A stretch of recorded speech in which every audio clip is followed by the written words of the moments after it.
এই পরিস্থিতি অবস্থা, সকাল সকাল কুয়াশাতে ভরা মাঠ পুরো একবার। আর দেখো চারিদিক দিয়ে কিন্তু কিছুই দেখা যাচ্ছে না, আর সূর্য ওঠেনি প্রায়। এখন কটা বাজে? 8টা বাজতে যায়। কী অবস্থা না! সবাইকে সুপ্রভাত জানাই এই কুয়াশা ভরা দিনে। তো জানি না কদিন এরকম থাকবে আর কি, কালকেও এরকম ছিল। তো চলো সবাইকে গুড মর্নিং, আর অবশ্যই সাবস্ক্রাইব করো আমার চ্যানেলটা। সকাল সকাল বেরিয়ে পড়লাম ক্লাস করানোর উদ্দেশ্যে। একটু পরে ক্লাসে যাব, আর এই কুয়াশার মধ্যে তো রেডি হয়ে যেতেই হবে সকালবেলায়।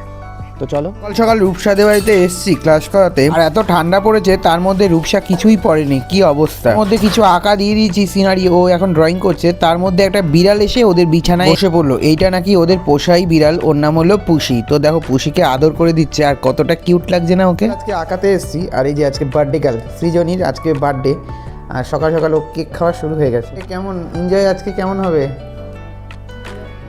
ভালো।